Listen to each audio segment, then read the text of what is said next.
მოგესალმებით. პირველ რიგში დიდი მადლობა Ayn Rand-ის ცენტრს ამ შესაძლებლობისთვის და ასევე Atlas Networks მხარდაჭერისთვის. როგორც ირაკლიმ აღნიშნა, მე ვარ მარიამ ხოხობაია, მარგარეტ ტეტჩერის ცენტრის დამფუძნებელი საქართველოში და დღეს შევეცდები გაგიზიაროთ მარგარეტ ტეტჩერის შესახებ და მისი ლეგასის შესახებ ზოგადი ინფორმაცია, იმიტომ რომ მე თუ მკითხავთ, 40 წუთში შეიძლება ვისაუბროთ მხოლოდ პრივატიზაციის რეფორმაზე, რაც გაატარა, ან თუნდაც პროფკავშირების თაობაზე და რომ არ ვთქვათ უკვე მის საგარეო პოლიტიკაზე, რაც ეხებოდა იგივე ცივი ომის პერიოდში რეიგან ტეტჩერის დოქტრინას, ან ასევე მისი პრემიერ-მინისტრობის დროს ფოლკლენდის კუნძულებზე არსებულ დასხმას არგენტინის რაღაც დიქტატორული რეჟიმის მხრიდან. თუმცა მე შევეცადე რომ მაინც ესე ვთქვათ მეტწილად ზოგადი და უფრო მნიშვნელოვანი ფაქტების მიმოხილვა შეგვეძლო და დაახლოებით ალბათ 40 წუთის შემდეგ ჩემთვის ძალიან მნიშვნელოვანია რომ თქვენთან გავიარო და თქვენი შეხედულებები მოვისმინო იგივე ტეტჩერიზმის სახელით ცნობილი დოქტრინის შესახებ. თქვენ რას ფიქრობთ, დღეს როგორ უყურებთ, რომ ფიქრობთ დღევანდელ საქართველოში პოლიტიკური პროცესების მიუხედავად ის ტენდენცია რაც გლობალურად არის დასავლეთში მზარდი, ჩვენც ბევრი წელია უკვე ესე ვთქვათ აი ამ მემარცხენე და ვიტყოდი ძალიან არასწორ გზაზე არის შემდგარი და სამწუხაროდ ახალგაზრდები არის ის ნაწილი, რომელთანაც ხშირად მქონია ხოლმე დისკუსია, იმიტომ რომ დღეს ასევე ვთვლი, რომ აკადემია მეტწილად უფრო მემარცხენე და აი ამ ვოლკიზმის იდეოლოგიას აღვივებს და უფრო სწორად არასწორი დასკვნების მე არ მიყვარს ზოგადად ჩვენც როცა ირაკლის ვეთანხმები, როცა ტეტჩერის ცენტრის ფარგლებში ვაკეთებთ ორგანიზებას, ჩემ აზრს არასდროს არ ვახავთ, თუმცა ჩემთვის ძალიან მნიშვნელოვანია, რომ არსებობდეს პლატფორმა, სადაც ადამიანები მოისმენენ სხვადასხვა შეხედულებებს, რა მიმუშავა, იმუშავა, რატომ იმუშავა კაპიტალიზმმა და ეს უნდა იყოს კრიტიკისაგანი, დისკუსიისაგანი და ყველას უნდა შეეძლოს ინდივიდუალურად დასკვნების გამოტანა. ბევრი რომ არ გავაგზავნო, დავიწყებ მარგარეტ ტეტჩერის თავისუფლების და თავისუფალი ბაზრის იდეისთვის ერთ-ერთი დიდი და მებრძოლი ადამიანის შესახებ საუბარს. აქ სლაიდზე თქვენ ხედავთ სხვადასხვა ადამიანების გამოხმაურებას მარგარეტ ტეტჩერის გარდაცვალების თაობაზე, დაწყებული ამერიკის პრეზიდენტის ჯორჯ ბუშის, ასევე ნენსი რეიგანის, რონალდ რეიგანის მეუღლის და ასევე ბრიტანეთის მოქალაქეების პოზიციას. ანუ ესე ვთქვათ, ჯორჯ ბუში მიიჩნევდა მარგარეტ ტეტჩერს ერთ-ერთ ყველაზე გაბედულ და მებრძოლ ადამიანს, პრინციპულ, მტკიცე ხასიათის მქონე ადამიანს, რომელმაც შეძლო რეალურად კომუნიზმის რკინის ფარდის მიღმა მცხოვრები ადამიანების მონობისგან და გათავისუფლება და თავისი სწორი თავისუფლების იდეისადმი თავდადებულობამ შეძლო საბჭოთა კავშირი და კომუნიზმი დაემარცხებინა არა მხოლოდ საბჭოთა კავშირში, არამედ მის ფარგლებს გარეთაც. და ნენსი რეიგანი, რომელიც ამბობს, რომ მისი მეუღლე რონი და მარგარეტ ტეტჩერი იყვნენ პოლიტიკური soulmate-ები, ესე რომ ვთქვათ, რომლებმაც სწორედ თავიანთი თავდადებამ თავისუფლების იდეის და ინდივიდუალური თავისუფლების და ეკონომიკური თავისუფლების მიმართ შეძლეს კომუნიზმის ეპოქის დასრულება.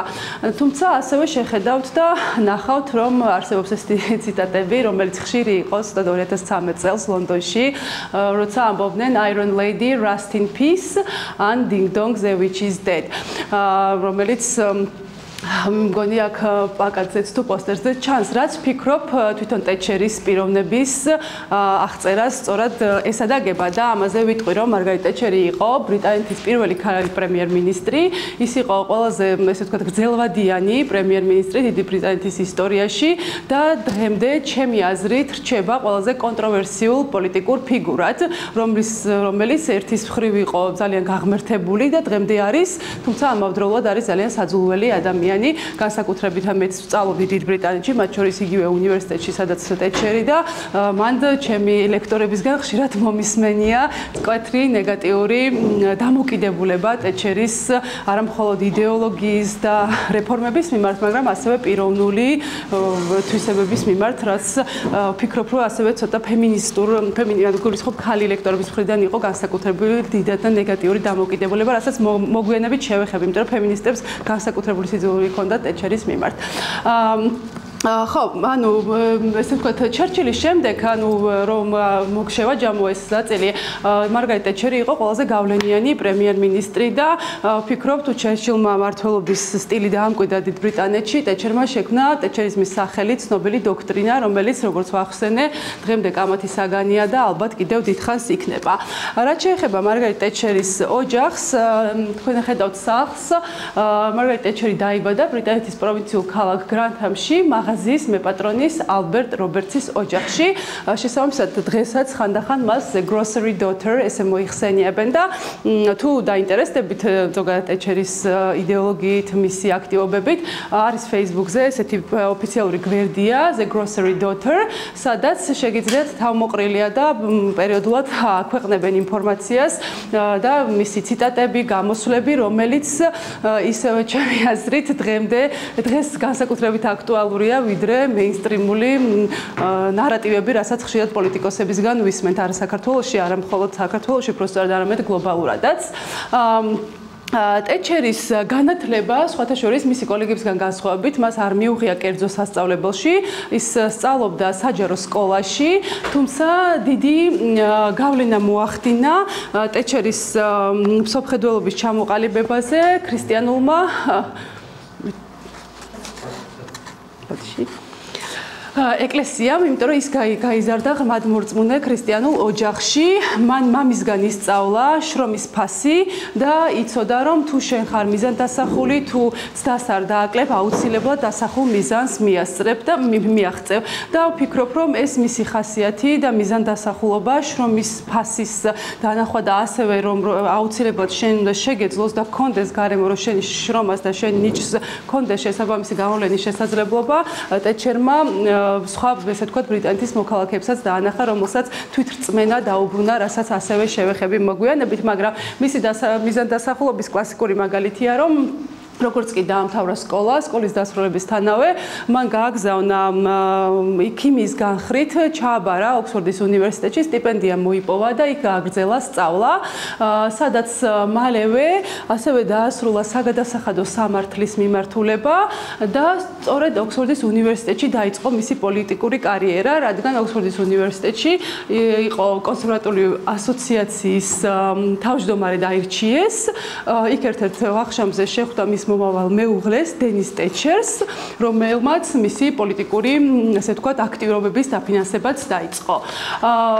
ტეტჩერი მიუხედავად იმისა, უნდა გვახსოვდეს, რომ ეს არის 1959 წელი, როდესაც აირჩიეს ასევე ფინჩრის საარჩევნო ოლქიდან კონსერვატორული პარტიის წარდგინებით პარლამენტის წევრად, ეს იყო ის პერიოდი, როდესაც ბრიტანეთი იმ დროს ძალიან უცხო იყო და ძალიან თავშეკავებული იყვნენ და მათთვის მიუღებელი იყო ქალი ლიდერი ზოგადად და ეს ესე ვთქვათ თვითონ ტეტჩერსაც კი აქვს აღიარებული 1972 წელს BBC-ს ინტერვიუ აქვს მიცემული ვალერი სინგლიტონთან, სადაც თქვა, რომ ჩემს სიცოცხლეში ვერ წარმომიდგენია, რომ დიდ ბრიტანეთში ოდესმე ქალი პრემიერ-მინისტრი იყოს, თუმცა შემდეგ დააყოლა, რომ არ აქვს მნიშვნელობა, ქალი იქნება თუ კაცი, მნიშვნელოვანია, რომ სწორედ ისეთი ადამიანი იყოს, ვინც კარგად გაუძღვება ამ საქმესო.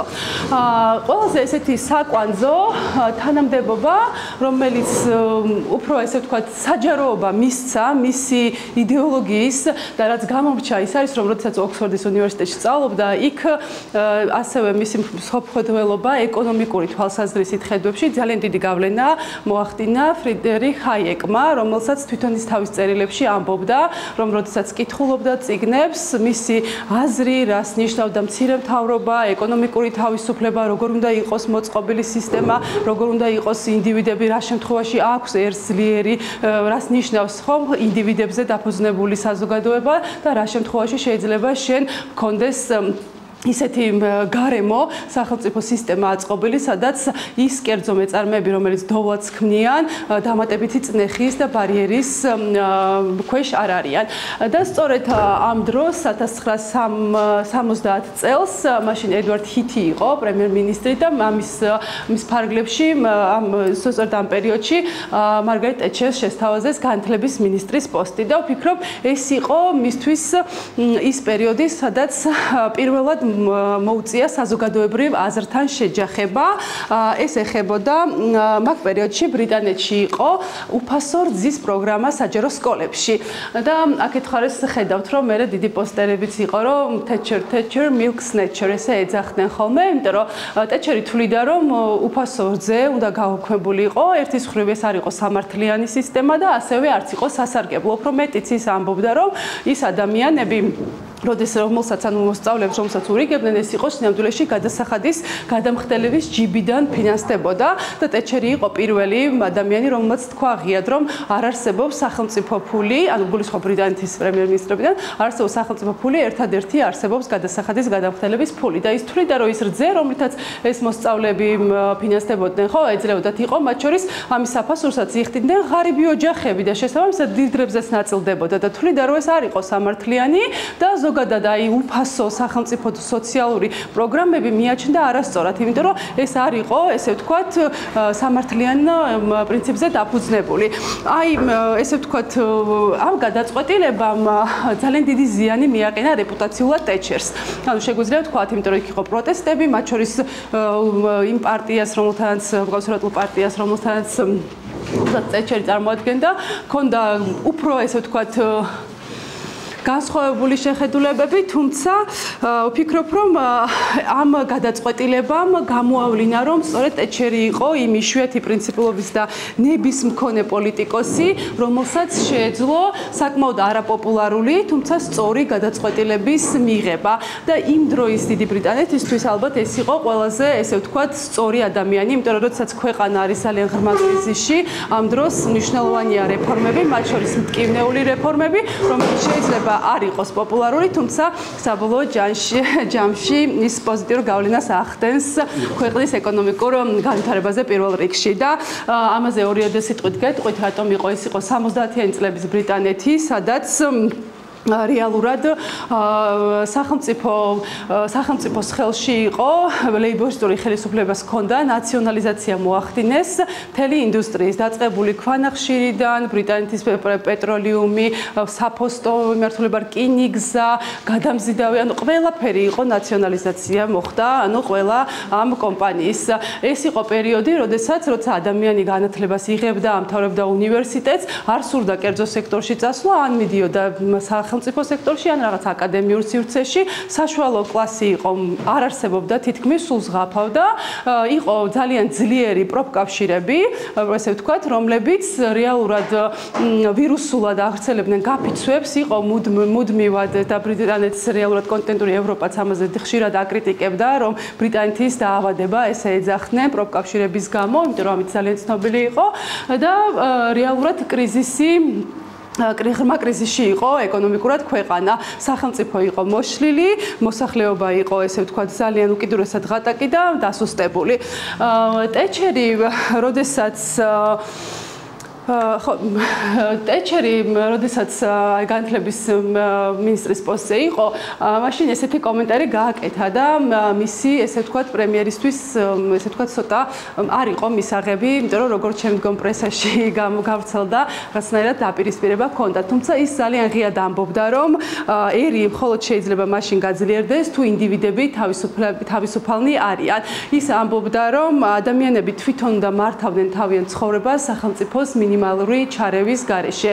ის თვლიდა, რომ კერძო სექტორი, რომელიც ქმნის დოვლას და რომელიც არის ეკონომიკის მამოძრავებელი ძალა, არ უნდა იყოს ზედმეტად და ესე ვთქვათ ზედმეტი წნეხის, ზედმეტი რეგულაციის და მაღალი გადასახადების ქვეშ. და ის თვლიდა, რომ სახელმწიფო სწორედ მაშინ ვითარდება, თუ ხალხი იმაზე მეც არ ხარჯავს, ვიდრე გამოიმუშავებს. ეს იყო ის ადამიანი, რომელიც ზუსტად 5 წელში თავისი განათლების მინისტრობის პოსტიდან ჩაუდგა ოპოზიციას სათავეში დიდ ბრიტანეთში და 1975 წელს მარგარეტ ტეჩერი უკვე აირჩიეს კონსერვატული პარტიის ლიდერად. როდესაც მას კითხეს, რას გრძნობდა ის და რა იყო მისი წარმატების მაგალითი და გასაღები, მან ძალიან კარგი ფრაზა უპასუხა ჟურნალისტს და კარგად უპასუხა ჟურნალისტს და ვფიქრობ ეს თუნდაც პოლიტიკური სპექტრისთვის განსაკუთრებით ჩვენს რეალობაში საკმაოდ აქტუალურია, რომ მხოლოდ რაიმესთან დაპირისპირება არ არის საკმარისი გამარჯვების მოსაპოვებლად. მნიშვნელოვანია, რომ რაღაცისთვის უნდა გაიმარჯვო და ეს შენი გზავნილი აუცილებლად კაფიოდ უნდა აცნობო ხალხს. ჟურნალისტი ჩაიკითხა, რომ რას გულისხმობ და მან უპასუხა, რომ თავისუფალი საზოგადოებისთვის, სადაც ძალაუფლებას მოქალაქეები გაინაწილებენ და ის მხოლოდ სახელმწიფოს ხელში არ იქნება კონცენტრირებული. ტეჩერი ასევე პარტიის ყრილობაზე როცა გამოვიდა 1975 წელს თქვა, რომ ვერც ერთი ქვეყანა და მათ შორის ვერც დიდი ბრიტანეთი ვერასდროს ვერ აყვავდება თუ ეკონომიკას და ეკონომიკას და საზოგადოებრივ ცხოვრებას სახელმწიფო აკონტროლებს. ის ამბობდა, რომ სოციალისტებს ზოგადად მიაჩნია, რომ ადამიანები და მოსახლეობა იყო რაღაც სახელმწიფოს მიერ აღრიცხული ადამიანების რაოდენობა. ხოლო ის ხსნიდა და მას მიაჩნდა, რომ ადამიანები და ხალხი პიროვნებებისგან შედგებოდნენ. ჩვენ თითოეული ჩვენგანი ვართ თანაბარი და თანასწორი, თუმცა ვართ ერთმანეთისგან სრულიად განსხვავებული და სწორედ ეს ქმნის საზოგადოებას და ხალხს. ანუ აქ არის ძალიან დიდი განსხვავება. ის ამბობდა, რომ ყოველი ადამიანი თანაბრად მნიშვნელოვანია და ყოველ ადამიანს, თითოეულ ადამიანს უნდა მიეცეს საშუალება განავითაროს თავისი უნარი, ქალი იქნება თუ კაცი, რომელსაც თავად აირჩევს. მას მიაჩნდა, რომ მოქალაქეები უფრო საიმედო თქვენ იმ შემთხვევაში იქნებით, თუ თავად მიიღებთ გადაწყვეტილებას და არ დაელოდებით, ვინ გადაგიწყვიტავს, რომელ სკოლაში უნდა ისწავლოს თქვენ შვილმა, როგორი ტიპის პაკეტი, ესე ვთქვათ, ვაუჩერული სისტემა უნდა გქონდეს, რა უნდა მიიღოს. ანუ ამ შემთხვევაში ის და არა ვაუჩერული სისტემა უბრალოდ, ანუ ის თვლიდა, რომ ამ შემთხვევაში ის რეალობა, რასაც დიდი ბრიტანეთი უნდა იყო, სრულად სახელმწიფოს მიერ კონტროლირებული და სახელმწიფოს მიერ ესე ვთქვათ შემოფარგლული და ყოველი ადამიანი ის მოქალაქეები, რომლებიც ბრიტანეთში ამ დროისთვის ცხოვრობდნენ, ისინი ვერ ახერხებდნენ თავიანთი თუნდაც განათლების და ასე შემდეგ იმ უნარჩვევების განვითარებას და გამოვლენას სწორედ აი ამ არასწორი სისტემის გამო, რაც სოციალისტურმა ხელისუფლებამ მოიტანა. და კიდევ ერთხელ აქაც რო განმეორდეთ, ის ამბობდა და ვფიქრობ, რომ სწორედ ტეტჩერიზმის დოქტრინას, რასაც ეძახიან, ის ფუნდამენტი დგას სწორედ ამ ფრაზაზე, რომ არ არსებობს, არასდროს არ არსებობს და სახელმწიფოს არ აქვს დაფინანსების არანაირი წყარო გარდა გადასახადის გადამხდელების ფულისა და სწორედ ეს არის, ანუ ჩვენს გარეშე სახელმწიფოს ფული არ არსებობს, ანუ ჩვენ გადასახადის გადამხდელები ვქმნით ამ სახელმწიფოს ფულს. ხო, ესეც საინტერესოა, იმიტომ რომ აქ ამ შემთხვევაში ტეჩერი საუბრობდა, რომ ისევ როგორც აღნიშნე კერძო სექტორთან დაკავშირებით, რომ განსაკუთრებით ყურადღებას აქცევდა იმ პერიოდში, როგორც ვთქვი, საერთოდ გამქრალი იყო, ანუ დიდი ინდუსტრიები იყო სრულად ნაციონალიზაციაში, ანუ სრულად სახელმწიფო საწარმოებად იყო ქცეული და რეალურად პატარა კომპანიები არ იყო და ის თვლიდა, რომ განსაკუთრებით პატარა ფირმებს სახელმწიფო უნდა ისწავლოს, რომ მათ დაუტოვოს თავიანთი მოგების საკმარისი წილი და ამას ეხლა ნახავთ და ახლობთ ერთ წუთში რატო ამბობ, როცა ნახავთ გადასახადების, ესე ვთქვათ, რეიტს რამდენი იყო გადასახადი დიდ ბრიტანეთში იმ დროს, როდესაც პრემიერ-მინისტრი გახდა ტეჩერი. და ის ამბობდა, რომ მთავრობა გვთავაზობს მისწრაფებას, ჩვენ მიზანი გვჭირდება. ის გვთავაზობს მეტ სოციალიზმს, ჩვენ ნაკლები გვინდა. ის გვპირდება შეზღუდვებს, ჩვენ გვჭირდება თავისუფლება. და სწორედ ეს მესიჯი, ვფიქრობ, რომელიც ის უგზავნიდა ხალხს, ის უგზავნიდა კერძო სექტორის წარმომადგენლებს, სწორედ ამან განაპირობა მისი წარმატება და მისი არჩევა. ასევე 1979 წელს, როცა ის პირველად აირჩიეს პრემიერ-მინისტრის პოსტზე, უნდა აღინიშნოს, რომ კონსერვატორული პარტიისგან ცხადია ჰქონდა მხარდაჭერა, მაგრამ ასევე ლეიბორისტული ამორჩევლის ხმებიც მიიღო მან. ეს განაპირობა იმან, რომ ტეჩერი არ იყო რაღაცა არისტოკრატთა ან პრივილეგირებული ოჯახიდან წარმომავალი, ის მას რაც გააჩნდა იყო მისი მშობლები, რომელსაც მისცეს განათლების მიღების საშუალება და იყო ჩვეულებრივი ერთ-ერთი ბრიტანელი ოჯახი, რომელმაც თავისი შრომით, თავისი მიზანდასახულობით მიაღწია იმას, რასაც მიაღწია. ანუ ეს იყო მისი უბრალოება, რასაც ის ყოველთვის ხაზს უსვამდა, რომ ის არ იყო რაღაც კატეგორიული სხვა კლასის წარმომადგენელი, რამაც ასევე ლეიბორისტების მხარდაჭერაც პირველი ვადის დროს ჰქონდა. და 1979 წელს 4 მაისი იყო, ხო 4 მაისს, როცა პირველად დაუნინგ სტრიტზე თავის მეუღლესთან ერთად მივიდა, მას კითხეს, რომ რას გრძნობს, აი როცა აირჩიეს პრემიერ-მინისტრად და ესეთი სიტყვები თქვა, რომ ჩემი მიზანია, რომ იქ სადაც განხეთქილებას უფევს, შევძლოთ ჰარმონიული სიმშვიდე მივიტანოთ, იქ სადაც ცდებიან სიმართლეში დავარწმუნოთ, სადაც ეჭვობენ რწმენა მივიტანოთ და იქ სადაც უიმედობა შეგვიძლია იმედი ჩაუსახოთ. ეს იყო მისი, ესე ვთქვათ, პირველი სიტყვები უკვე პრემიერ-მინისტრობის რანგში. და შემდეგ დაიწყო ტეჩერის რევოლუცია. ასე დავარქმევდი, იმიტომ რომ ვფიქრობ, რამდენიმე მიმართულება იყო, რაც მან განახორციელა, საკმაოდ ტკივნეული და არც თუ ისე სასიამოვნო. ამის გამო ჰქონდა საკმაოდ დიდი დაპირისპირება როგორც თავის პარტიაში, ასევე თავის მინისტრთა კაბინეტთან და ვფიქრობ, ამანაც ესე ვთქვათ, გამოიწვია ის დამოკიდებულება, რაც დღეს არსებობს და დღემდე შემორჩა მისი დოქტრინის და მისი პიროვნების მიმართ. ნიშანდობლივია, რომ როდესაც ტეჩერი გახდა პრემიერ-მინისტრი, ინფლაციის მაჩვენებელი დიდ ბრიტანეთში იყო 27%. და ტეჩერი ამბობდა, რომ ინფლაცია არის და ისევე ანადგურებს ერს, როგორც დამპყრობლის არმია. და მისთვის იყო ინფლაცია სწორედ უმუშევრობის, რომელიც იყო პიკზე, ისტორიულ მაქსიმუმზე და ის არის უჩინარი მძარცველი ადამიანების, რომელსაც დანაზოგი აქვთ. რასაც სრულიად ვეთანხმები და რაც სამწუხაროდ დღევანდელ რეალობაში ცოტა ესე ვთქვათ მივიწყებულია, იმიტომ რომ ვიღაცები ცდილობენ რომ გააკეთილშობინონ სხვადასხვა პირობებით ახსნან, ანუ ინფლაცია ის არის, რასაც ესე ვთქვათ, ტეჩერი, რასაც იძახს, ალბათ უკეთესად ვერც ვიტყოდი. და საგადასახადო ნაწილი. ამიტომ ესე ვთქვათ 1979 წლისთვის ყველაზე დაბალი გადასახადი დიდ ბრიტანეთში იყო 33% და ყველაზე მაღალი, რაც ჰქონდათ, მათ შორის კერძო სექტორს, იყო 98%. რომ წარმოიდგინოთ, აი ესეთ სიგიჟეში იყო. ხო, აი ესეთ სიგიჟეში იყო, სწორედ იმიტომ იყო, რომ იძახდა, რომ პატარა ფილმებს, ესე ვთქვათ, რაც დაიწყო, ну, რა თქმა უნდა, ასეთი ტარიფების პირობებში შეუძლებელია, რომ თუნდაც კერძო სექტორმა იფიქროს რაღაც ტიპის ან დოვლათის დაგროვებაზე, ან თუნდაც შენ როგორც ინდივიდუალურმა პირმა გადაწყვიტო რაღაცა კერძო ბიზნესის წამოწყება და ეს იყო ის პერიოდი, როცა ვინმეს თუ რაღაც ბიზნესის იდეა ჰქონდა, ან რაღაც დოვლათი გააჩნდა, თუნდაც მემკვიდრეობითი ქვეყნის გარეთ გადიოდა და იქ იწყებდა საქმიანობას. ტეჩერმა რაც დაიწყო, იყო თანხის გადაცვლის რეგულაციები გააუქმა, იყო ათასობით ლიცენზია, რაც ფოთაშორის საქართველოშიც იყო და კარგია რომ გექნებათ კახაბენდუკიცის ლექცია, იმიტომ რომ ბევრმა არ იცის ეს საქართველოში, ჩვენ სად ვიყავით და რამდენი ლიცენზია იყო და როგორ გააუქმა.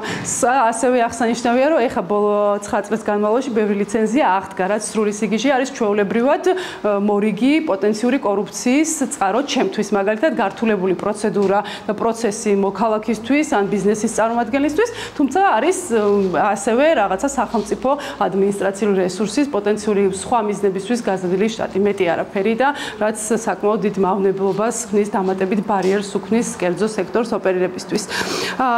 ეს ხო გააუქმა და რეალურად ფულის მოწოდება მთავრობის კონტროლს დაექვემდებარა, რაც სახელმწიფო ხარჯების შეზღუდვასაც გულისხმობდა. სულ რამდენიმე თვეში, რაც მოახერხა, იყო ყველაზე დაბალი გადასახადი, რაც თქვი 33%-დან შეამცირა 25%-მდე და ყველაზე მაღალი, რომელიც იყო 98%, 40%-ზე ჩამოიყვანა და ამას გარდა გააუქმა რამდენიმე ტიპის გადასახადიც. მოსახლეობა არ უჭერდა ამ რეფორმას მხარს, მათ შორის პარლამენტშიც ცხარე დისკუსია იყო და შეგიძლიათ რაღაც ბევრი ვიდეო არსებობს, როგორ უპირისპირდებოდა განსაკუთრებით საგადასახადო რეფორმების ნაწილში ლეიბორისტული პარტიის წარმომადგენლებს და ერთ-ერთი ძალიან საინტერესო ის დაპირისპირება იყო პარლამენტის დებატებისას, როცა ლეიბორისტული პარტიის წარმომადგენელმა მას კითხა, რომ ორი ადამიანი მაინც დამისახელე, ვინც შენს რეფორმას მხარს უჭერსო და ტეჩერმა დაუსახელა ორი თავისი ეკონომიკური მრჩეველი, რომელიც ტეჩერის ესე ვთქვათ კაბინეტში თან მუშაობდა და შემდეგ ჟურნალისტთან იხუმრა, რომ გამიმართლაო, რომ სამის დასახელება არ მითხრაო, იმიტომ რომ უმცირესობაში იყო სამწუხაროდ, ну ესე ვთქვათ, რა თქმა უნდა იმ კონტექსტში, თუმცა ეგ იყო რეალობა. და ერთ-ერთი ასევე მნიშვნელოვანი რეფორმა, რაც საჯარო საცხოვრებლების რეფორმა. არ ვიცი, თუ ხვდებით ეგ რას ნიშნავს საჯარო, სანამ ვიტყვი, აი მაგალითად, თუ გაქვთ ინფორმაცია, რა გააკეთა, რას ნიშნავს, რაც ვფიქრობ ძალიან კარგია და ჩვენთვისაც საინტერესო იყოს. თუ ხვდებით რას. უბრალოდ მანამდე ლეიბორისტებს ჰქონდათ საჯარო საცხოვრებლები მოსახლეობის. ხო, გაუქმა არა, ნახე რა ქნა, ანუ იყო ადამიანები, რომლებიც გმურებად ცხოვრობდნენ, ესე რომ ვთქვათ და სახელმწიფო იხდიდა ამ ბინების მომსახურების, ანუ სახელმწიფო როგორ განსახადს გადამხდელები. რაც გააკეთა ტეჩერმა იყო, რომ მარკეტის ბაზარზე რაც იყო ფასი, თვითღირებულება, იმაზე 50%-ით ნაკლებად და ცალკე ძალიან საშეღავათო პაკეტით თან ერთად შესთავაზა ადამიანებს, რომლებიც არ ცხოვრობდნენ, ანუ უბრალოდ გმურებად ცხოვრობდნენ, ამ საკუთრების შეძენა, ანუ კერძო საკუთრების, ესე ვთქვათ, თემა ამ ნაწილში წამოიწია და ეს იყო ფანტასტიკური შედეგი, იმიტომ რომ 71%-მდე, სადღაც 59%-დან 51%-დან 71%-მდე გაიზარდა საცხოვრებლების მქონე ბრიტანელების რაოდენობა სუსტად ამ რეფორმის გამო. ეს ერთი შედეგი და მეორე შედეგი ის ხარჯები, რასაც სახელმწიფო გასწევდა ამ მომსახურების, ანუ ამ საჯარო საცხოვრებლების გამო, ეგ ფაქტიურად ამის საჭიროება მოიხსნა და გაუქმდა.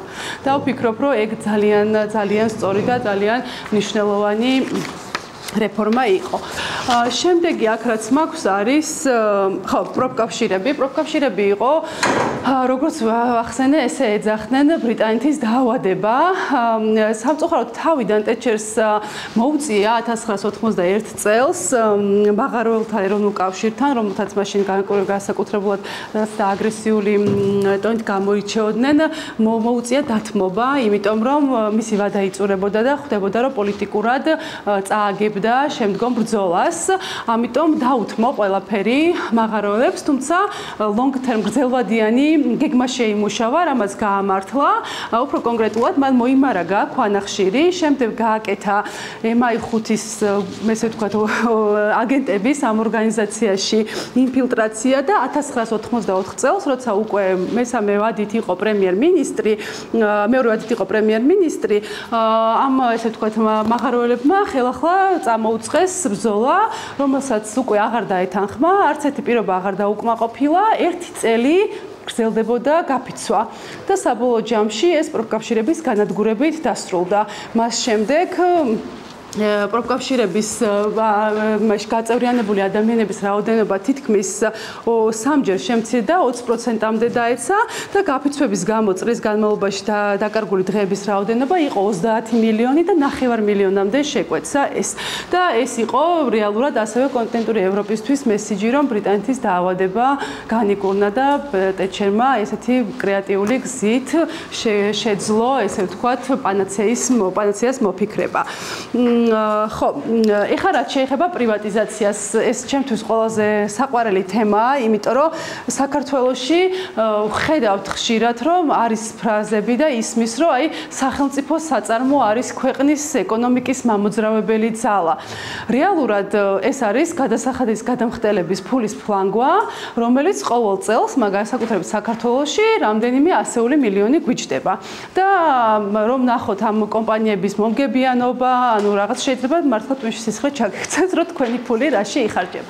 ამას ამბობდა ტეჩერი და აქ არის რამდენიმე ფრაზა ამოვიღე, რაც ვფიქრობ, რომ საყურადღებოა. ის ამბობდა, რომ სოციალისტები ეუბნებოდნენ, რომ ინდუსტრიის ზოგიერთი დარგი ვეღარ იარსებებს, თუ საზოგადოების საკუთრება არ გახდება. თითქოს ამას ამბობდნენ და ეს იყო ძალიან კეთილშობილურად შეფუთული ფრაზა, რომ ეს რაღაცა ძალიან დემოკრატიულად და ძალიან სასიამოვნოდ ჟღერდა. თუმცა ტეჩერი ამბობდა, რომ როგორც კი იმ მომენტში, როგორც კი საკუთრება საზოგადოების ხელში გადადის, იმ წუთიდან საზოგადოებას აღარც საკუთრება აქვს და აღარც პასუხისგებლობა ენიჭება. თუმცა ეს უეჭველად არის ის წუთი, როცა საზოგადოება იწყებს გადახდას. ის იხდის წაგების საზღაურს და მას ძალიან ძვირი უჯდება უვიცობა. აბსოლუტურად ვეთანხმები. ეს არის კომპანიების ნაწილის ჩამონათვალი, მაგრამ ყველაზე დიდი მასშტაბური პრივატიზაცია, რომელიც ტეჩერმა დაიწყო დიდ ბრიტანეთში. აქ არის პორტების ასოციაცია, ბრიტანეთის აეროპორტის ასოციაცია, British Petroleum, ტელეკომი, Airways და მანქანათმშენებლობის წარმომადგენლები, როგორიც იყო ბრენდები Rolls-Royce, Land Rover და Jaguar. აი როდესაც დაიწყო ესე ვთქვათ პრივატიზაციის თემა და როდესაც მას აკრიტიკებდნენ, ტეჩერი სულ ამბობდა, რომ ერთ სიტყვაზე შევაჩერებ თქვენს ყურადღებასო, რაც იყო საზოგადოებრივი საკუთრება. აი რას ნიშნავს თქვენთვის? აი თქვენ მინდა კითხოთ საზოგადოებრივი საკუთრება, რას ნიშნავს? თქვენ როგორ გესმით? იმიტომ რომ ერთი შეხედვით ვფიქრობ, რომ ძალიან ლამაზად ჟღერს. კითხოს ყოველასია და ამ დროს არ არის. შემდეგი ხო? დიახ. ანომალია. ხო, მაგრამ საქართველოშიც ხო ისმენთ ხშირად, რომ საზოგადოებრივი საკუთრება, ეხლა რაღაც მახსოვს ჰესებზეც იყო, რომ ეს საზოგადოებრივი საკუთრება არის. კი, ზუსტად. ცხადია. და აი ფიქრობ ამ ბოდიში? ცხადია, გეთანხმებით აბსოლუტურად ძალიან მიხარია, რომ სწორად გესმით. აი მეორე ნაწილში ვფიქრობ ძალიან კარგად ამბობს ტეჩერი და ხსნის, რომ საზოგადოებრივი საკუთრება უნდა გულისხმობდეს კლასიკური გაგებით, ხო, უნდა გულისხმობდეს, რომ მე და თქვენ რაღაცას ვფლობთ და ჩვენ შეგვიძლია გამოვთქვათ აზრი, როგორ იმართება ის, რას ვფლობთ, რამდენად პასუხისმგებელი ვართ. რა თქმა უნდა, მაგრამ მაგალითად საქართველოში რკინიგზა არის სახელმწიფო საწარმო. ჩვენ შეგვიძლია ვთქვათ, რომ არის საზოგადოებრივი საკუთრება, რომელიმე ჩვენგანს წარმოდგენა აქვს, როგორ იმართება, ანუ არა.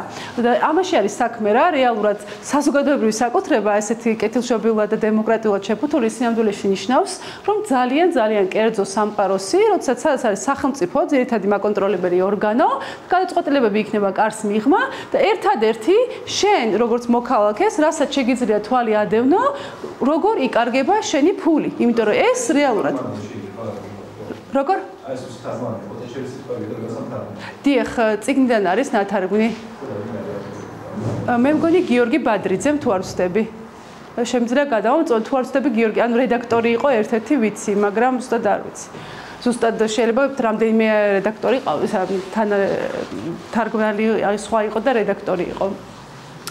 და ეს ხო და იკარგება ყოველდღიურად და ვფიქრობ ზუსტად ეს არის სახელმწიფო საწარმოების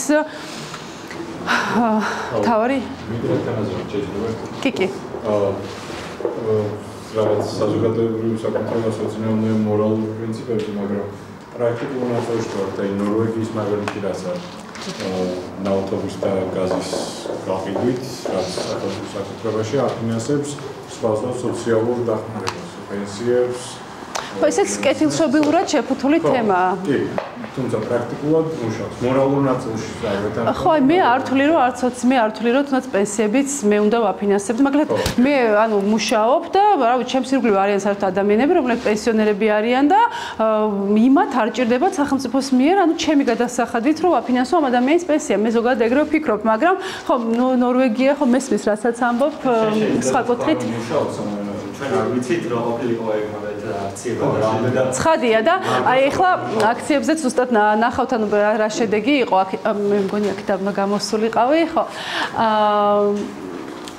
ხო ეს იყო ასევე ამ პრივატიზაციის შემდეგ როცა ანუ შეეხო ტეჩერი იაგუარს ტელეკომს და ასე შემდეგ ამბობდა რომ ერთ-ერთი კორპორაციის კუთვნილ ტრანსპორტზეო დავინახე ეგეთი სლოგანიო წარწერილი რომ წარწერა იყო რომ ახლა ჩვენ ვაკონტროლებთ ყველაფერს არც ხელისუფლება არც ბიუროკრატია არც უფროსობა არც სამხედრო ნაწილი ახლა უკვე მუშები და მენეჯმენტები ერთად მუშაობენ და სწორედ ამით უპასუხა რომ სოციალისტები რო იძახიან ხოლმე და დღეს უკვე მემარცხენეები ძალაუფლება ხალხს რეალურად ეს ნიშნავს ძალაუფლება ხელისუფლებას ხალხის წინააღმდეგ და ამას აბსოლუტურად ვეთანხმები და ტეჩერი ამბობდა რომ კონსერვატული პარტიისთვის კაპიტალიზმი ნიშნავს საკუთრების უფლების და ძალაუფლების ინდივიდებისადმი გადაცემას ანუ ინდივიდუალურად რო გადასცე ინდივიდებს როგორც ქალს ასევე კაცს. დღეს ხო და ანუ ამბობდა რომ გმურები რომლებიც მაშინ სახლში შეიყვანა ისინი ძალიან მოხარევლები იყვნენ და აი ის მუშები რომლებიც გადავიდნენ უკვე პრივატიზაციის შემდეგ ამ კომპანიებში ყიდულობდნენ წილს. და ერთ-ერთი ესეთი სპეციალურად ვნახე მაგალითი მინდოდა მეჩვენებინა და იყო ესეთი კომპანია რომლის პრივატიზაციის წარმატებული პრიორიტეტის მაგალითი არის National Freight Consortium რომლის პრივატიზაცია მოახდინა ტეჩერმა და თითოეულმა თანამშრომელმა მათი ანუ აქცია შეიძინა 1 გირვანქა სტერლინგად 1982 წელს. ზუსტად 5 წელიწადში აქციების ფასი 22-ჯერ გაიზარდა და ჩემთვის ეს არის კლასიკური მაგალითი რატომ პრივატიზაცია შენ ერთის მხრივ დოვლაც უწყობ ხელს კერძო სექტორის განვითარებას მეცსამუშაო ადგილს და საბოლოო ჯამში რაც პირდაპირ აისახება ეკონომიკურ მდგრად მათ შორის მდგრად და გრძელვადიან ეკონომიკურ განვითარებაზე ხო რომ შევაჯამოთ თვითონ რეფორმების აქ ამოწერილი მაქვს ციფრები, რომ უფრო accurate ვიყო. პირველი ეტაპის დასრულების შემდეგ ჩვენ რაც ესე ვთქვათ 1982-1990 წლების თავზე ბრიტანეთის ინდუსტრიის პროდუქტიულობა სწორედ ამ ჩამოთვლილი რეფორმების ხარჯზე დაახლოებით 5%-ით იზრდებოდა. უმუშევრობა შემცირდა ორჯერ და ტეჩერის წასვლის დღეს მე როცა ვთქვი რომ 28% თუ 27 იყო ინფლაცია, აღარ მახსოვს, 27 შემცირდა დაახლოებით შემცირდა 2.4%-მდე და ეს იყო ალბათ რეკორდული, ესე ვთქვათ, ვარდნა ინფლაციის მაჩვენებლის. რაც შეეხება უმუშევრობას, ტეჩერის წასვლის დროს 1990 წელს უმუშევრობამ შეადგინა 6.2% და რომ შევადაროთ იმ დროს სპეციალურად ვნახე გერმანიაში იყო 6.7, საფრანგეთში 9, იტალიაში 11. ანუ ამ ქვეყნების ფონზე, რაც ანუ ამ მოკლე პერიოდში ტეჩერმა შეძლო, ფიქრობ საუკეთესო მაჩვენებელი იყო. გადასახადების შემცირება მოსალოდნელზე დიდი შედეგი გამოიღო, ბრიტანეთის ეკონომიკაში თვითდასაქმებულთა რაოდენობა 14%-ით გაიზარდა და ასევე იმატა კორპორაციებში მოსახლეობის საკუთრებაში, ანუ წილების შესყიდვამ, რაც თქვი, თუ ადრე იყო 7%, პრივატიზაციის შემდეგ 23%-მდე ავიდა ეს მაჩვენებელი. ხო, ასევე ეს ბიუროკრატიული მექანიზმები, ლიცენზიები, ნებართვები ესენი გაუქმდა და ესე ვთქვათ, მუნიციპალიტეტების დონეზე დიდ ქალაქების მიღმა საჯარო სექტორმა თავისი სერვისების აღსრულება გადასცა კერძო კომპანიებს. რაც ასევე იყო, ესე რომ ვთქვათ, ალბათ სწორი ტერმინი იქნება, განკერძოება მოხდა სახელმწიფო სერვისების. რაც ასევე ძალიან დიდი შედეგი იყო, იმიტომ რომ ამან ერთის მხრივ ხელი შეუწყო კერძო სექტორის წლიური ბრუნვის 21 მილიარდამდე ზრდას და მოსახლეობას იგივე სერვისების მიღება 20 მილიარდი სტერლინგით ნაკლები უჯდებოდა, რაც ფიქრობ დიდ მასშტაბს აძლევს ეკონომიკურად თითოეულ მოქალაქეს და მათ შორის ჯამში ეკონომიკას, ხო? საბოლოო ჯამში ალბათ ეს ყველა რეფორმა, რაც ტეჩერმა განახორციელა და ნამდვილად რევოლუციური მიდგომებით, არ იყო მარტივი, თუმცა ეკონომიკური სასწაულის მომსწრე გახდა დიდი ბრიტანეთი. ინფლაციის დონე, როგორც თქვი, 27%-დან შემცირდა 2.4%-მდე. გაფიცვების გამო 30 მილიონიდან 2 მილიონამდე შემცირდა და მაქსიმალური გადასახადი, რაც ჰქონდათ, იყო 80% და შემცირდა 40%-მდე. და ასევე ჩემთვის თავარი ის არის, რომ აი თავიდან რომ აღვნიშნე, რომ რწმენა დაუბრუნა ადამიანებს, თქო, იმიტომ რომ ერთის მხრივ ტეჩერის მოღვაწეობა და მისი პოლიტიკური აქტივობა ძალიან მნიშვნელოვანი იყო და ის არ შემოფარგლულა მხოლოდ ეკონომიკური და პოლიტიკური აქტივობებით. მე ვფიქრობ, რომ ბრიტანელი ჟურნალისტი წერდა საიმონ ჯენკინსი, რომ ტეჩერმა არა მხოლოდ შეძლო მოსახლეობის შეცვალა, რომ შეეძლო, ესე ვთქვათ, უბრალოდ შეეცვალა მოსახლეობის მოლოდინი მთავრობის მიმართ. ანუ რას უნდა ასრულებდეს და რა უნდა იყოს მთავრობის ფუნქცია, ეს მოლოდინი შეცვალა. თუმცა უფრო მეტიც, მან თავად ხალხის შეხედულება საკუთარი თავის როგორც ეკონომიკური სუბიექტის მიმართ თავდაყირა დააყენა. ანუ სრულიად ახალი, ესე ვთქვათ, როგორც ვთქვათ, ახალი რეალობა შეუქმნა ბრიტანულ მოსახლეობას და მოქალაქეებს და ის, რაც მათ ალბათ რამდენიმე წლის წინ საერთოდ ვერ წარმოედგინათ, რომ შეიძლებოდა ყოფილიყვნენ, რა ვიცი, ეკონომიკური სუბიექტი ან დაეწყოთ ბიზნესი ან რა ვიცი, სხვადასხვა აქტივობებში, აი ეს რწმენა დაუბრუნდა. ვფიქრობ, ეს ძალიან მნიშვნელოვანი გარღვევა იყო იმ დროის დიდი ბრიტანეთისთვის. რაც შეეხება საგარეო ნაწილს, ესეც მინდოდა რომ აღმენიშნა, ეს იყო 1982 წელი. ამ დროს უკვე მეორე თერმზე მიდიოდა ტეჩერი და მისი პოპულარობა არც რა თქმა უნდა არ იყო კარგ მაჩვენებელზე და ვფიქრობ სწორედ აი ამ საგარეო და მისი ძალიან გაბედული ნაბიჯის გამო შეძლო, ესე ვთქვათ, პოპულარობა დაებრუნებინა დიდი ბრიტანეთის მოსახლეობიდან.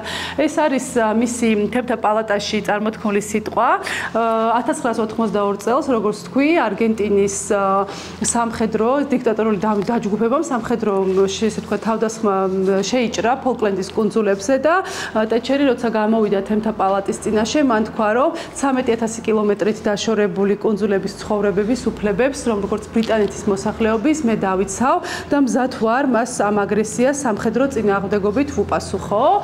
ეს სამხედრო ესე ვთქვათ აგრესიას პასუხი დასრულდა დიდი ბრიტანეთის გამარჯვებით და ეს ძალიან მნიშვნელოვანი იყო ტეტჩერისთვის, იმიტომ რომ ბრიტანელ ხალხსაც დაუბრუნა ესე ვთქვათ გამარჯვებული და დიადი მოქალაქეების ესე ვთქვათ თავდაჯერება შესძინა, ესე რომ ვიტყოდი, რამაც სწორედ მისი შემდგომ არჩევნებში გამარჯვებაც ნაწილობრივ განაპირობა თუმეტწილად არა.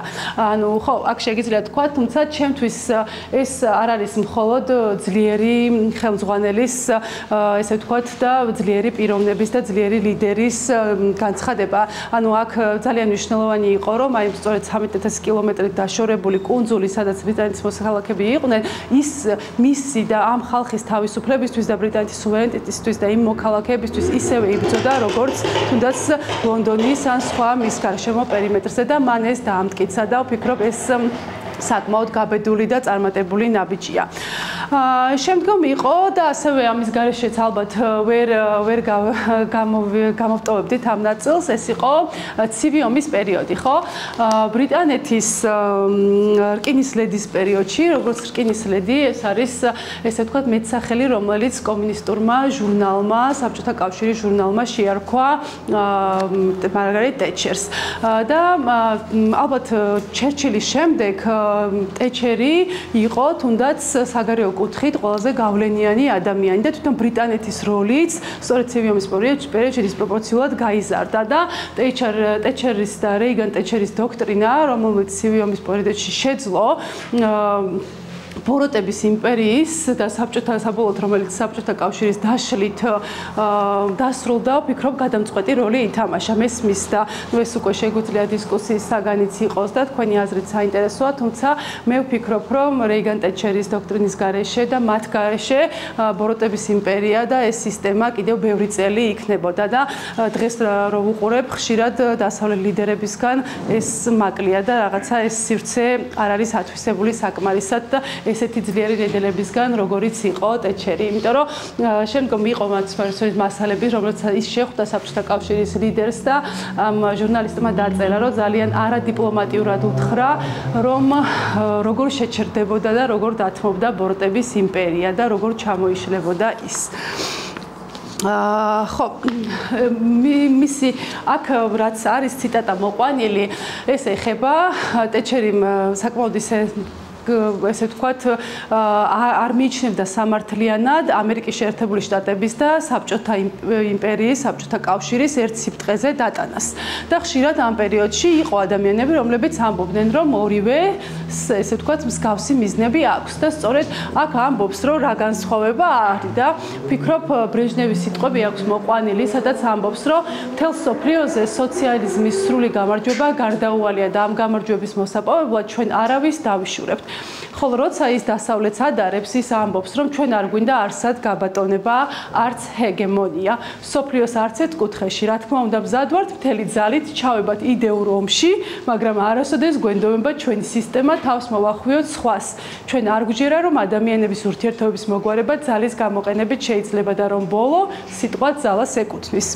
უფრო მეტიც ის ამბობდა, ჩვენ ვიცით, რაც მუშაობს, თავისუფლების, საკუთრების და სამართლის ანგლო-საქსური მოდელი და კაპიტალიზმი და ისიც ვიცით, სადაც მუშაობს, ყველგან, სადაც დანერგავ და ის ამბობდა, რომ არ უნდა შეგვბოჭოსო ამ ყალბმა თავდაბლობამ, რაზეც ამერიკა დგას და იმ ფასეულობების გავრცელება, რასაც კლასიკური ლიბერალიზმი ეფუძნება და ქვია, რადგან იმპერიალიზმი არ არის ეს და ეს არის რეალურად განთავისუფლება, რასაც სრულად ვეთანხმები. შემდგომ მქონდა გამოხმაურება, როცა რონალდ რეიგანი გარდაიცვალა და მისი ძვირფასი მეგობარი რონი და მასზე, ესე ვთქვათ, ვფიქრობ ეს საკმაოდ ისეთი სიტყვები მიუძღვნა, წერილი დაწერა და თქვა, რომ რონალდ რეიგანს სურდა ამერიკის დაჭრილი სული გაემთელებინა, თავისუფალი სამყაროს ღირსება აღედგინა და კომუნიზმის მონები გაეთავისუფლებინა. ეს ძნელად დასაძლევი და ძალიან სარისკო მიზნები რონალდ რეიგანი მაინც იოლად რომ ხალისიანად რომ ახორციელებდა.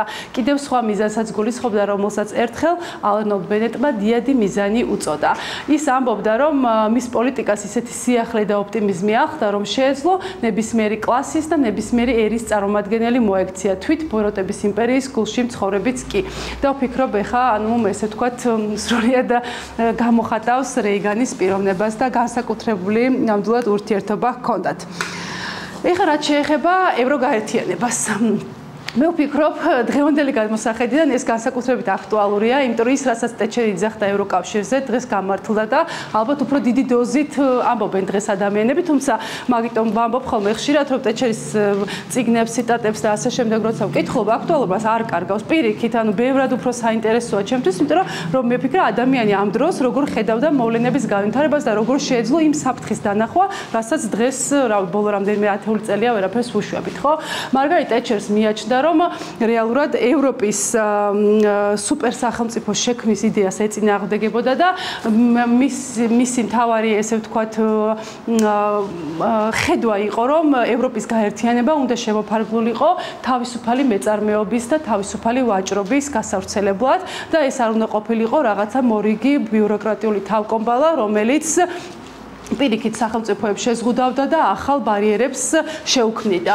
აი აქ არის ევროპის კოლეჯში, როცა წარმოთქვა მან სიტყვა და უფრო მეტიც უკანაკარიდან წამოსულ, როგორ იწეხდა, უკანაკარიდან მომავალ სოციალიზმს უწოდებდა ევროკავშირს და რაშიც აბსოლუტურად ვეთანხმები, განსაკუთრებით დღევანდელი ბიუროკრატიული კუთხით თუ შეხედავთ ევროკავშირს, რასაც ამბობს, ხო?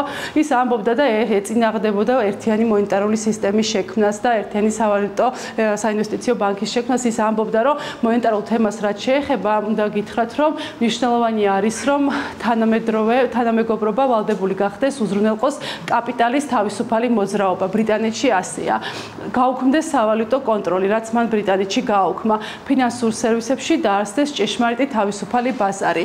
ის ხედავდა იმ საფრთხეებს და სწორედ ამიტომ ამბობდა უფრო მეტიც ის ამბობდა, რომ ბრიტანეთის მთავრობა იმისთვის არ შემიკვეცავს, რომ პასუხისგებლობები ევროსტრუქტურებისთვის გადამეცაო, რაშიც აბსოლუტურად ვეთანხმები და აქ ასევე ამბობს, რომ ევროპა მნიშვნელოვანია, რომ თავისი უსაფრთხოების დასაცავად იყოს მზად, უნდა შეეძლოს კომერციული და ინდუსტრიული პაექრობა გაუწიოს გარე სამყაროს და მნიშვნელოვანია, რომ ის ინდივიდუალური ინიციატივები და თავისუფალი მეწარმეობა, რაზეც დგას თავისუფალი ბაზრის პრინციპი, ამას ხელი არ შეუშალოს. და ასევე ერთ-ერთი მნიშვნელოვანი ის საგანი, რაც თავისუფალი ვაჭრობის მიმართულებით ჰქონდა ევროკავშირთან იყო, ეხებოდა აღმოსავლეთ ევროპის ქვეყნებს და სწორედ ამიტომ გამოვიტანე შევარჩიე ესე ვთქვათ, ის ამბობდა, რომ განვითარებად ქვეყნებს, განსაკუთრებით იმ ქვეყნებს, რომლებიც საბჭოთა კავშირის შემდგენ მათ შორის საქართველოს მოიაზრება, ისევე სჭირდება ჩვენი ბაზარი, როგორც ჩვენ გვჭირდება მათი და არ შეიძლება იქ ეკონომიკის რეგულირებას ვქადაგებდეთ და თან უარს ვეუბნებოდეთ პრაქტიკულ განხორციელებაზე. ის ამბობდა, რომ აღმოსავლეთ ევროპის ქვეყნებს რომლებიც აქამდე სოციალიზმის ჭრდილქვეშ იყვნენ, ეხლა ცალკე რაღაცა საერთო რეგულაციებით შემზღუდავი შემაკავშირებელი კლუბი კი არ სჭირდება, არამედ სჭირდება მეტი თავისუფალი ვაჭრობის შეთანხმება, ღია ბარიერების გარეშე არსებული სტრუქტურა, რაც მათ ეკონომიკას და მათ ისედაც ესე ვთქვათ რეპრესიების ქვეშ მყოფს შეძლებენ, რომ საკუთარი თავი და საკუთარი ბედი და საკუთარი ეკონომიკა სწორად წარმართონ. ხო, ესეც ავარჩიე აქტუალურიდან გამომდინარე, ეს არის 11 სექტემბრის ტერაქტის შემდეგ გამოქვეყნებული მოკლე კომენტარი, რომელიც თვითონ ასე დაასათაურა რჩევაზე სახელმწიფოს და ამასაც ვეთანხმები, იმიტომ რომ ტეჩერმა აღიარა, რომ დიდი ხანია, ანუ ამ პერიოდში უკვე რა თქმა უნდა თვითონ დიდი 1990 წელს დატოვა თანამდებობა, მაინც ესე ვთქვათ, არ მიხსენებია მგონი, თუმცა რა თქმა უნდა აქტიურად იყო ჩართული და ყოველთვის მიმომხილველი იყო პოლიტიკური მოვლენების და მან თქვა, რომ ჩვენ დიდი ხანია აღარ ვართ ფხიზლათო და აქ დასავლეთს ესე ვთქვათ გულისხმობდა მათ შორის მიგრაციის პოლიტიკას და აქ ამბობდა, რომ ჩვენ ვიფარებდით მათ, ვისაც ვეზიზღებოდით, ვიტანდით მათ, ვიც გვემუქრებოდა გულმოწყალებას ვიჩენდით იმათ მიმართ, ვინც ჩვენს დასუსტებას ცდილობდა და შედეგად მივიღეთ ის, რომ სრულიად დაუცველები აღმოჩნდით, აი ამ ესე ვთქვათ საფრთხის შემდეგ და ამბობდა, რომ ამ შემთხვევაში ძალიან მნიშვნელოვანია უსაფრთხოების გაძლიერება, სიმტკიცე და ერთიანობა, რასაც დღევანდელი კუთხით თუ გადავხედავთ, ალბათ არც თუ ისე კარგად გაართვა თავი, შეგვიძლია ვთქვათ, მათ შორის დასავლეთმა. ხო, თავიდან აღვნიშნე კვოტების თემა და აღვნიშნე ფემინისტებს განსაკუთრებით სულდათ, ხო? ეს განზრახ არ ვთარგმნე, იმიტომ რომ მაინტერესებდა უფრო ვფიქრობ, უფრო კარგად იკითხება, უფრო სწორად ყოველგვარი იმის გარეშე ინგლისურ ენაზე ჩემი აზრით და ანუ ტეჩერს მიაჩნდა რომ რეალურად რავი შეგიძლიათ წაიკითხოთ I would hate a person to ask me a question are you a quota woman or are you a married woman და ის მიიჩნევდა რომ აუცილებლად იქნება ეს სამსახურეობრივი წინსვლა, კარიერული დაწინაურება თუ ასე შემდეგ უნდა იყოს დამსახურებაზე დაფუძნებული, ანუ merit based და არა იმაზე მე ქალი ვარ, აფერის თმა მაქვს, რა ვიცი რა ფერის წარბები, რა ენაზე ვსაუბრობ და ასე შემდეგ და ფიქრობ ეს არის ასევე ერთ-ერთი მიზეზი რის გამოც მის არ მოსწონთ და დღესაც ქალებს მის მიმართ ესეთი დამოკიდებულება აქვს. ანუ ეს არ ვიცი თქვენ რას ფიქრობთ ზოგადად კვოტებთან დაკავშირებით, შეიძლება ეგეც საინტერესო იყოს, მაგრამ ჩვენთან ეხლა ხან გავუქმნა და ვფიქრობ ალბათ ერთ-ერთი ყველაზე სწორი გადაწყვეტილება არის, ну, რა თქმა უნდა, სხვა გარემო პირობებს აღარ განვიხილავ რის საფუძველზე, მაგრამ whatever it was behind, ჩემი აზრით ეგ სწორია, იმიტომ რომ ანუ არ შეიძლება რომ შენ ამაზე დიდი მავნებლობა, რასაც შენ გაუკეთებ ადამიანს, ალბათ არ არსებობს. აქ შევარჩიე ასევე თვითონ სოციალიზმთან დაკავშირებით რამდენიმე ესე ვთქვათ მისი მოსაზრება, იმიტომ რომ ტეჩერი თვლიდა რომ არ არსებობს უსაფრთხო სოციალიზმი. თუ ის უსაფრთხოა სოციალიზმი არ არის, ან თუ სოციალიზმია უსაფრთხო არ არის. და ის ამბობდა რომ სოციალიზმი ნიშნავს ნაკლებ დაღმასვლა არის და ეს არის ძალიან მყიფე დაღმასვლა. ის ამბობდა რომ ნაკლები კეთილდღეობის მომტანია, ნაკლები თავისუფლების და რა თქმა უნდა არის მხოლოდ წინაღობისა და წარმატებლობისკენ გადადგმული ნაბიჯი. და ბოლოს ის ამბობდა რომ როცა ხალხი თავისუფალია არჩევანში, ინდივიდები და ადამიანები ამ შემთხვევაში ყოველთვის ირჩევენ თავისუფლებას და სრულიად ვეთანხმები. აქ არის ასევე ერთი კითხვა, რომელიც თქვენ მინდა დაგისვათ ეხა. ეს აქ ინტერნეტი არ არის, ვერ ჩავრთავ? არის? ანუ ისე ვთქვათ ხო, იცი, მხოლოდ ერთი სლაიდიღა დამრჩა, უბრალოდ ეს მინდა რომ მოგასმენინოთ, ანუ არის ეკონომიკური თავისუფლების გარეშე პოლიტიკურ თავისუფლებას ვერ შეინარჩუნებ. უბრალოდ რომ ხო, მაშინ და დაუბრუნდეთ მერე, ხო. ხო, და ესეც გამოვიტანე, იმიტომ რომ ეს დღევანდელი მემარცხენე ტალღის გაძლიერების კუთხით ფიქრობ უკიდურესად რელევანტურია და ჩათვალეთ ეს თქვა ადამიანმა ალბათ 2000 წელს და ხედავთ ანუ თქვენი აზრიც მაინტერესებს ამ ფრაზასთან დაკავშირებით ის ამბობდა რომ სოციალიზმი არსაწასულა დღეს არსებობს უბრალოდ უფრო კარგად არის შეფუთული გარემოს დამცველების ფემინისტების რა ვიცი ადამიანის უფლებების ქოლგის ქვეშ და ძალიან კარგად ძალიან ლამაზად და მიმზიდველად შეიძლება ჟღერდეს სხვადასხვა იდეები მათ მიერ გაჟღერებული თუმცა როგორც კი შენ გადაჩხაპნი თუ გადახაზავ ამ ზედაპირს აუცილებლად დაინახავ რომ ეს არის მხოლოდ new slogans but old errors და ვფიქრობ დღეს არის ის რეალობა რაშიც ვართ და სამწუხაროდ ჩემი ღრმად ვარ დარწმუნებული რომ დღეს ჩვენი დროის გამოწვევები რაც გვაქვს ანუ ექსტრემიზმის, ნაციონალიზმის და პოპულიზმის აღმასვლა, ესე ვთქვათ და ძალიან სწრაფი აღმასვლა, ისეთი ლიდერები, როგორიც მარგარეტ ტეჩერია, ამას უფრო ძლიერად დაამარცხებდნენ, იმიტომ რომ ეს ესეთი ადამიანები გადაწყვეტილების მიღების პერიოდში და როდესაც თუ იმ ინიციატივას განიხილავენ, როგორ ებრძოლონ ექსტრემიზმის, ნაციონალიზმის ზრდას და ასევე სხვა უკიდურ მავნებლურ ინიციატივას ისინი ამ დროს არ ფიქრობენ და მათი ერთადერთი მიზანი განპირობებულია მათი დამოკიდებულებით თავისუფლების იდეის და ინდივიდუალური და ეკონომიკური თავისუფლების მიმართ და არა იმიტომ როგორ მოიგოს უახლესი არჩევნები ან რა ვიცი საკუთარი კეთილდღეობა როგორ უზრუნველყოს ეს არის ესე ვთქვათ ჩემი მოსაზრება და ვფიქრობ რომ არ მხოლოდ საქართველოში გლობალურად ძალიან დიდი დანაკლისია ასეთი ძლიერი ლიდერების ეს იყო სულ რისი თქმაც მინდოდა ამას ჩავთავ უბრალოდ მინდა რომ ინგლისურ ენაზე არის უბრალოდ ვიდეო არის და უბრალოდ რომ ალბათ ერთწამიანია ლევანმა გააკეთა და ხო თუ არ ირთვება არა უშავს ანუ თქვენი აზრი მაინტერესებს ამასთან დაკავშირებით სანამ დავიწყებთ თუ გიათ დისკუსიას ეს იქნება ჩემი მხრიდან რაღაცა ღია კითხვა და ოკეი მადლობა მაშინ ძალიან დიდი შეგვიძლია გადავიდეთ